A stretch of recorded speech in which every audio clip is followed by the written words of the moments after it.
In the summer of 1936, a German railway worker named Wilhelm König was sorting through a collection of clay jars in the basement of the National Museum of Iraq in Baghdad. The objects had been unearthed near the village of Kujut Rabu, just outside the city, and were assumed to be ordinary storage vessels from the Parthian period, roughly 250 BCE to 224 CE. König had seen thousands of ancient artifacts in his career. He expected nothing unusual, but when he looked more closely at one particular jar, something stopped him cold. Inside the clay vessel was a copper cylinder. Inside the cylinder was an iron rod. The rod was held in place by an asphalt stopper at the top of the jar. The materials were corroded, clearly ancient. But the configuration, the precise, deliberate arrangement of these three elements, nagged at König in a way he could not immediately explain. It was only later, when he sat down with his notes and began sketching the object's dimensions, that the thought struck him like a current. This thing looked almost exactly like a battery. König published his findings in 1938, suggesting that the ancient Parthians may have understood the basic principles of electrochemistry nearly 2,000 years before Alessandro Volta constructed what the modern world recognizes as the first battery in 1799. The claim was extraordinary, and like all extraordinary claims, it immediately split the world into two camps. Those who believed it changed everything we knew about ancient civilization, and those who were absolutely certain it could not be true. The jar itself measured roughly 14 centimeters in height. The copper cylinder inside was about 9 centimeters long and 4 centimeters in diameter. The iron rod at its center did not touch the copper walls, which is a critical detail. Separation between conductive materials is a fundamental requirement for any electrochemical cell to function. The asphalt seal at the top would have kept the components in place and potentially prevented liquid from evaporating. König's hypothesis was that if the jar had once contained an acidic liquid, grape juice, vinegar, or citric acid, it would have been capable of generating a small electric current. The witnesses to this discovery were, in a sense, delayed by decades. König's original paper attracted limited attention during the upheaval of the late 1930s and the years that followed. It was not until the 1960s and 1970s that the Baghdad Battery, as it had come to be known, entered wider public consciousness. By then, the original artifacts had survived the chaos of the Second World War and remained in the Iraqi museum's collection, though access to them fluctuated considerably over the following decades depending on the political situation in the region. The scientists and historians who eventually examined the objects in detail were not fringe figures. They included archaeologists with decades of fieldwork, electrochemists with deep knowledge of how ancient materials behave, and historians of science who had spent careers tracing the development of human technological understanding. Their conclusions, however, were far from unanimous. In 1940, an American engineer named Willard Gray constructed a replica of the Baghdad Battery using grape juice as the electrolyte. The replica generated approximately half a volt of electricity. This was a genuinely remarkable result. It demonstrated that the configuration was at least theoretically capable of producing electrical current. Gray's experiment was repeated by others over the following decades, with different electrolytes yielding different results. Copper sulfate solutions produced higher voltages. Citric acid worked. So did a simple solution of diluted vinegar. The object, whatever its original purpose, was demonstrably capable of functioning as a rudimentary electrochemical cell. But capability is not the same as intent. The investigation deepened when researchers began asking a question that had been somewhat overlooked in the excitement over the battery hypothesis.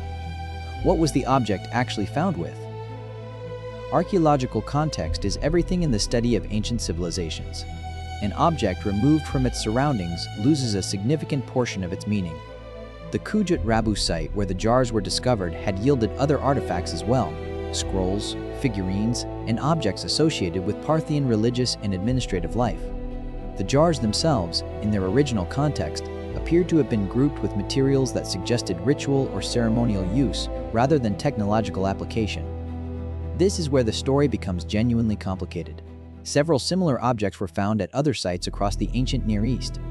In 1940, a cache of comparable clay jars with metal inserts was discovered at a site in what is now Iran. Other examples, varying slightly in construction but sharing the same fundamental configuration, have been identified at locations spanning from modern-day Iraq to the eastern Mediterranean. The distribution of these objects is not random. They appear along trade routes and in areas of known cultural exchange during the Parthian and early Sassanid periods.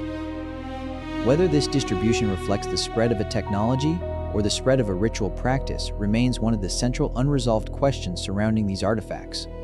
The theories that have been proposed to explain the Baghdad Battery fall into several broad categories, and it is worth considering each of them with genuine openness. The electrochemical theory holds that the ancient Parthians discovered, whether by accident or deliberate experimentation, that certain combinations of metals and acidic liquids produced a tingling sensation or a visible spark. From this discovery, the theory proposes they developed a practical application, most likely electroplating, the process of depositing a thin layer of one metal onto another using electrical current. Proponents of this theory point to the existence of ancient gold and silver objects from the region that appear to have been plated rather than cast or hammered. If the Baghdad Battery was used for electroplating, it would explain both the object's construction and the absence of written records describing it. Trade secrets in the ancient world were closely guarded, often passed down through families or guilds without ever being committed to text.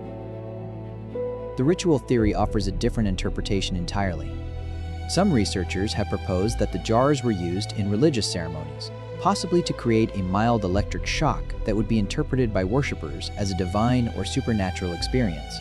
The sensation of an unexpected electric current passing through the body is startling and difficult to explain without prior knowledge of electricity. In a religious context, such an experience could have been profoundly significant. Ancient priests and ritual specialists were known to employ various techniques to create memorable or transformative experiences for worshippers, and a controlled electric shock, delivered perhaps through a metal idol or a sacred object, would certainly qualify. There is a third theory, less dramatic but perhaps more sobering, which holds that the Baghdad Battery was never a battery at all. Skeptics within the archaeological community have pointed out that the presence of a copper cylinder, an iron rod, and an asphalt stopper does not necessarily indicate electrochemical intent. These were all common materials in the ancient Near East. The configuration that König found so striking might have been coincidental, a storage jar repurposed or modified for reasons that had nothing to do with electricity. The corrosion on the metal components, which König took as evidence of an electrochemical reaction, could equally be explained by simple oxidation over 2 millennia of burial.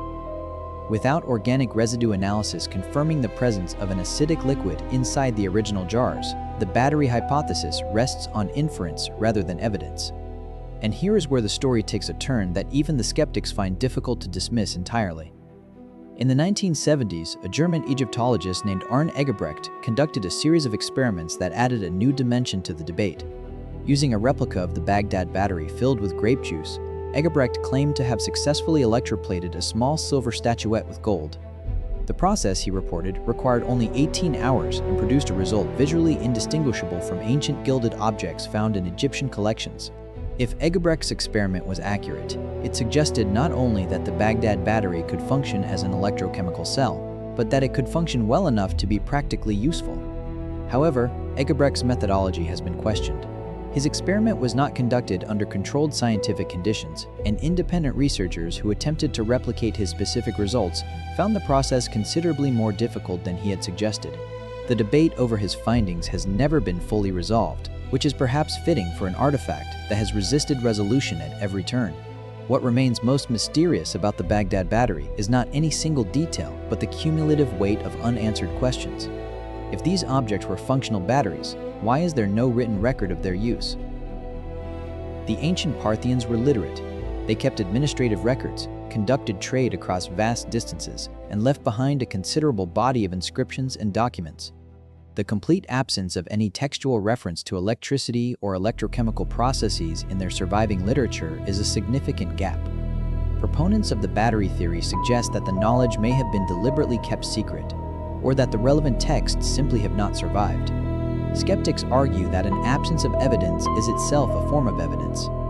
If these objects were ritual tools, what was the ritual? No ancient text from the region describes a ceremony involving the deliberate application of electric current. No iconography from the Parthian period depicts anything that could be interpreted as an electrical device. The ritual theory, while compelling in outline, is equally short on supporting documentation. And if these objects were simply misidentified storage jars, why does their configuration so precisely replicate the requirements of a functioning electrochemical cell? The separation of the iron rod from the copper cylinder, the asphalt seal that would preserve a liquid electrolyte, the choice of materials that happen to be among the most effective for generating current. Coincidence is always possible, but it is a word that historians of technology use with considerable caution. The Baghdad Battery currently exists in a kind of permanent suspension between explanation and mystery.